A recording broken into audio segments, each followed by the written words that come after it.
Hi Gemini, this is Jove. Welcome po sa ating channel.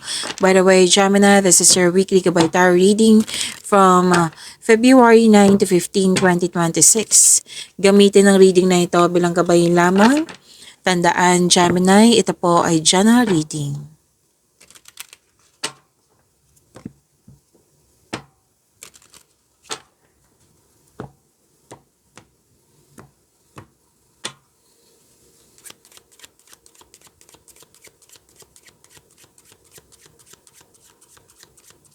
Mga parating pa para kay Gemini.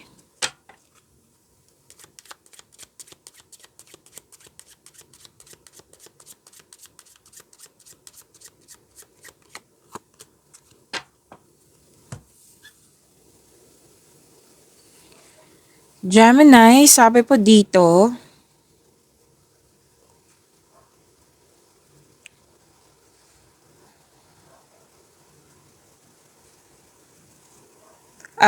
nagkaroon ng bonding, pwedeng meeting, togetherness, teamwork, nagtutulungan, at pwedeng bumuo ng grupo. Tapos may nakita ko ditong nagwe-welcome ng mga guests, at pwedeng ma-surprise ka. Oo. May surprise kasi sinasabi dito. At maraming ginagawa din at the same time. So, this is new inspiration. Magiging confident ka nito. Kasi may binigay sa iyo na responsibilities or leadership role. Yan. So, magiging BCC Gemini for this week.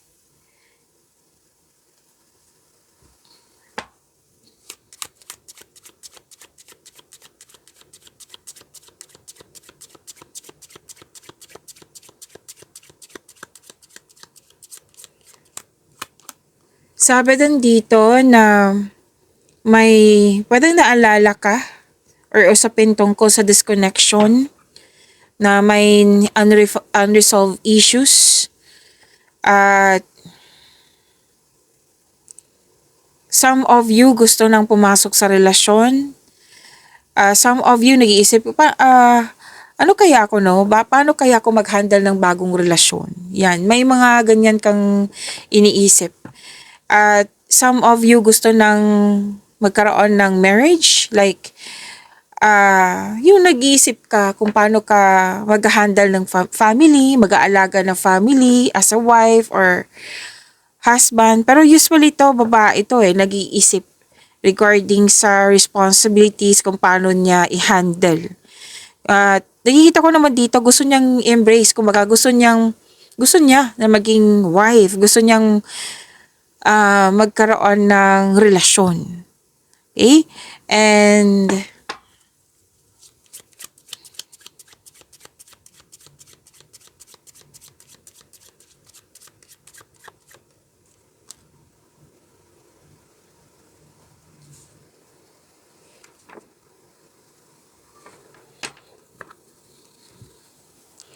okay, sabi po dito, a new start, pwedeng new beginning sa inyong buhay, like nanganak, nag-aalaga ng baby, nabuntis, at may nakita ko ditong may binigay sa inyo dyan na bago sa'yo, na wala ka pang experience, like nag-gather ka pa ng factual information, nag-research ka pa, nagtanong ka pa, para may alam ka on how to start. Oo, itong pagbabago na ito. Kasi nakikita ko dito, wala ka pang experience. So, kailangan nyo pang mag-gather ng factual information para alam mo, oo, kung ano yung gawin. Pero then, nag-start kayo ng project or relationship, na pumasok kayo sa relationship. And hindi lang to relationship sa romance, pwede din sa partnership, sa negosyo or sa trabaho. At may na-miss ka sa nakaraan, Yes, may na-miss ka sa nakaraan. Mhm.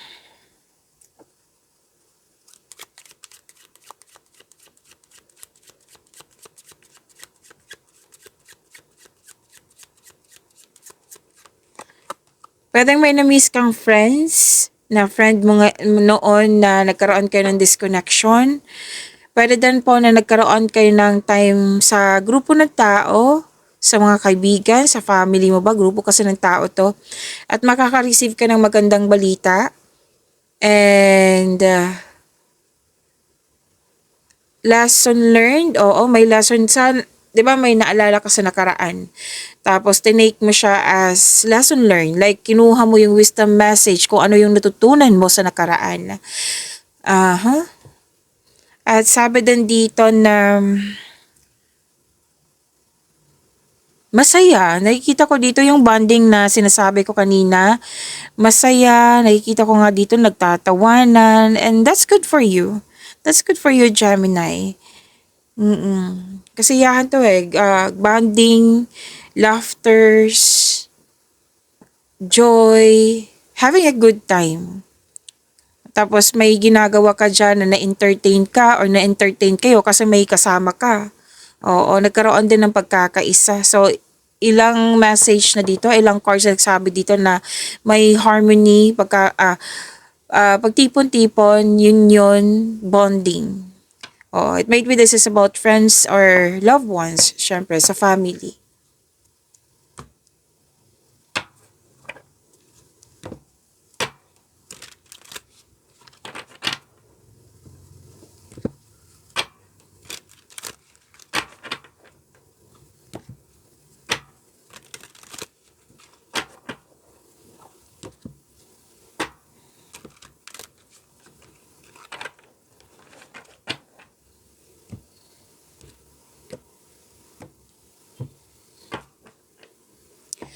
Gemini, maraming salamat po sa mga hindi nag-skip ng ads. At subscribe na po kayo sa ating channel at click bell notification para updated po kayo sa reading natin. Para sa mga gusto magpa-reading po, comment po kayo ng personal reading and check my reply sa comment section.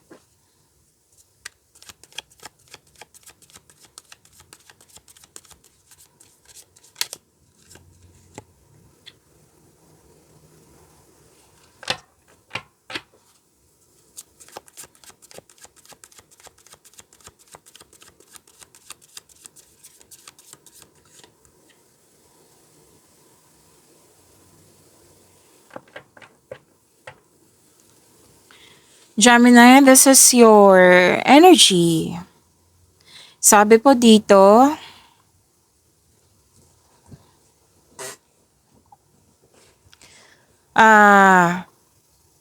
this is, ang sabi dito, very confident ka. Oo. Ang nakikita ko dito, katapangan at confidence. At strength, yung sinabi dito na strength, na you have the power, you are very confident. Oo. Na ready kang umaksyon. Kasi may dumating dito na opportunity at binigyan mo siya ng aksyon.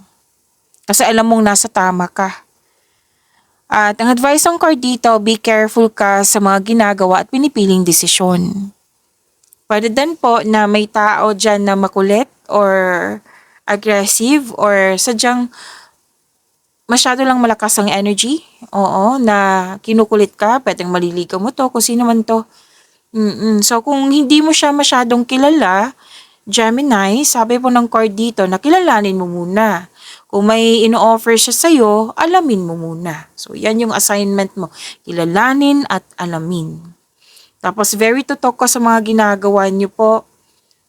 At umiwas kayo sa toxicity ha. Oo, umiwas kayo sa toxicity. Yan yung paalala ng card nyo. At kasi pwedeng hindi dapat kayong maestorbo sa mga ginagawa nyo. Okay? Kung may distraction, wag yung hayaan na mahinto yung mga ginagawa nyo. Kailangan patuloy pa rin. Okay? At kasi may dito mabilis na dumating na opportunity or balita, pwedeng project, na bibigyan mo talaga to ng aksyon. Kasi very excited ka at the same time.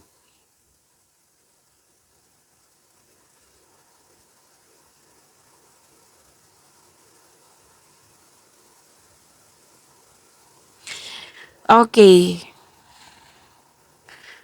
Nakaramdam ka ng pagod sa Oo, nakaramdam ka ng pagod, Gemini? Kasi nga, marami kang ginagawa, 'di ba? Binigyan mo siya ng agarang aksyon. Puwede din na nagpaapekto ka sa mga toxicity diyan na kailangan mong umiwas, 'di ba? So, ang sabi ng card dito, nakaramdam po daw kayo ng pagod. Kung nakaramdam ka ng pagod or stress or anxiety man ito, kailangan mong magpahinga. Kailangan mong maging kalma. Kailangan mo mag-relax at magkaroon ng time for reflection. Tamang tulog, tamang kain, meditation, yan. Kasi kung pagod ka, magpahinga, pagbalik mo, productive ka. Kasi kung pagod ka, na napatuloy ka pa rin dyan, hindi ka, kumbaga, hindi ka confident kung matatapos mo ba or makukuha mo yung positive outcome, yan. So kung nakaramdam ka ng pagod, pahinga. Tapos kung na-re-energize ka na, then balik. Magiging productive ka na niyan. So, ang pagpapahinga po ay nakapagbigay ng increased productivity and a healthier mental state. Kung pagod, magpahinga po. Kasi kung magpahinga, hindi lang siya tulog di ba? Meditate para makapag-isip ng mabuti, para magkapaghanda at magpagaling.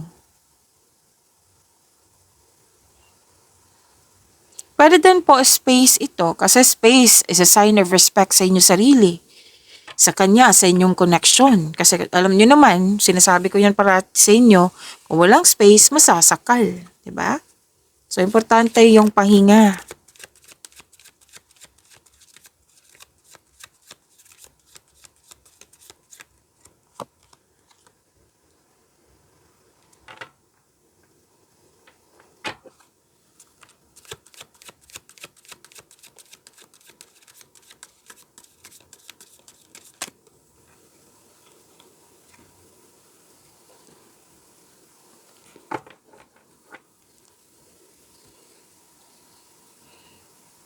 Gemini, this is about your career and money. Sabi po dito, nalagaan mo yung trabaho mo, career mo, money mo, posisyon mo. Yan. Marami kang naiisip na bagong ideas para sa ikakabuti ng iyong trabaho, yung money, sa negosyo mo.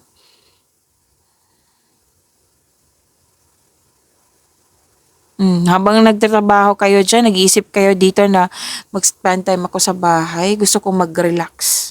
Pwede din, nagawa nyo na ito kung kailan nyo ito napanood. So, this is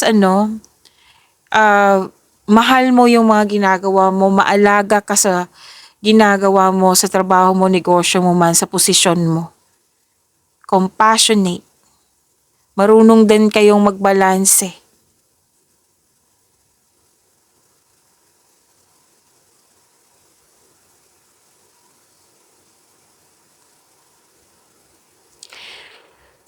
Okay. Dito pa lang 'di ba? Dito pa lang na umiwas ka sa toxicity para hindi ka ma-distract. Andito na din naman siya sa inyong career and money na may hindi tapat kasi. Oo, na pag-uugali na hindi siya totoo sa iyo. Hindi siya yun might be kasi may sinasabi dito na, na mahilig magmanipula, ginugulo ka, na maaring dinidistract ka sa mga ginagawa mo kasi may sabi ang card nyo dito kanina na wag mo hayaan madistract ka sa mga ginagawa mo kasi kailangan mo yan tapusin. Okay, na sinabi kanina na kailangan mong umiwas sa kanya or put limitation kung hindi mo siya maiwasan. Okay, kasi andito siya na ginugulo yung mga ginagawa mo, nagkaroon talaga ng distraction. So, sikapin nyo talagang hindi kayo magpapaapekto. Ang sabi ng card dito, bumuo ng diskarte upang makuha ang gusto mo para matapos mo yung mga ginagawa mo. At another card na naman nagsabi dito, which is sinabi nandito sa inyong energy card, na umiwas kayo sa toxicity. Okay?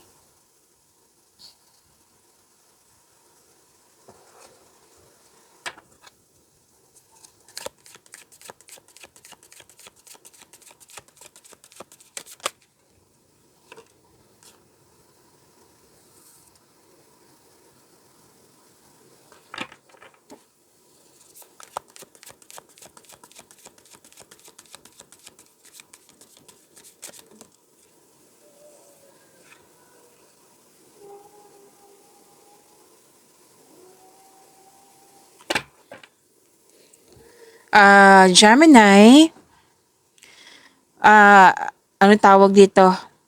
Huwag niyo kalimutan na mag-subscribe sa channel natin at click yung bell notification para updated po kayo sa reading natin.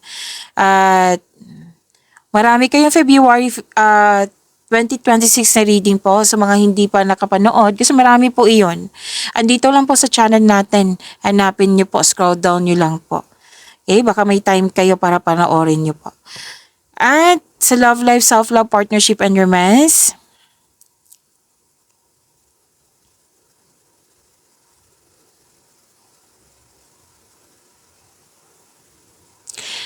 may ano dito, nag-celebrate kasi may natapos. Pwedeng monthsary, anniversary, birthday, or any kind of celebration. Basta nag-celebrate kayo dito. Togetherness, which is sinabi din dito kanina. At in-acknowledge mo yung yung natapos, na-achieve. Yes. Ready ka na sa new journey nyo. Single ka man, marelasyon sa buhay mag-asawa. And some of you, tapos ng construction ng dream house mo. So, this is success. This is accomplishment. This is the perfect situation. Maaari din makatanggap ka ng gantimpala or positibong resulta nga sa inyong mga ginagawa po. Happiness, andito po, happiness.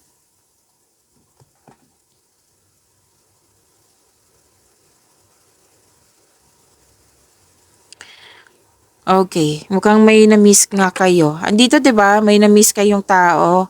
May nakita ko nga na-miss na tao dito, pwedeng loss of connection. Na naalala mo siya. Pwedeng pinaalala sa iyo to via panaginip, sa mga binabasa mo, sa nakita mo, pwedeng sa TV, yan. Oo. And kailangan ng hope and healing yan eh. Kasi nagbigay 'di ba siya na naalala mo yung nakaraan tapos nalungkot ka. So kailangan ng hope and healing 'yan. Gemini. At sabi din dito, okay. Sa mga relasyon, wala naman ako nakikitang problema. Kasi happiness nga yung sinasabi ko kanina dito. 'Di ba? May sabi ko na anong tawag nito? Nag-celebrate kayo kasi may achievement.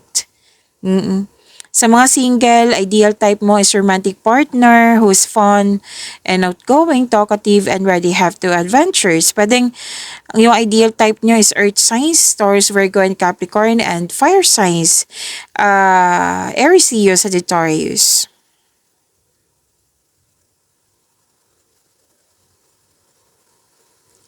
And sabi din dito na anong tawag nito?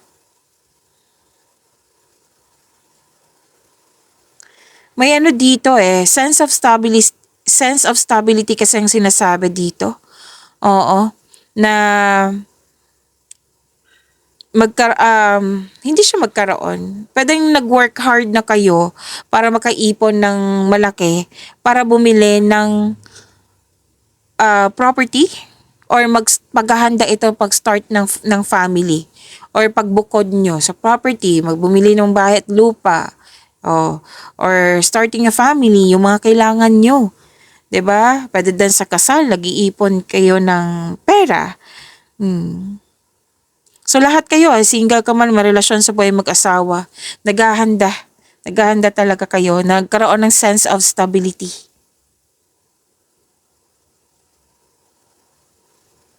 At sinabi din dito na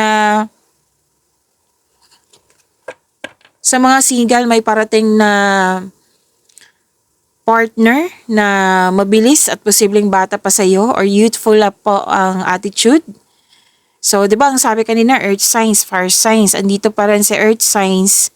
And andito din yung kapwa nyo, si air signs, Gemini, Libra, and Aquarius. So, bata pa or youthful pang attitude. Andito pa rin yung sinasabi dito na celebration coming or may celebration na ngayong week regarding sa achievement nyo ng inyong relasyon. Okay? So yan po, pag niyo po yung blessings na binigay sa inyo, Gemini. See you tomorrow. Maraming salamat.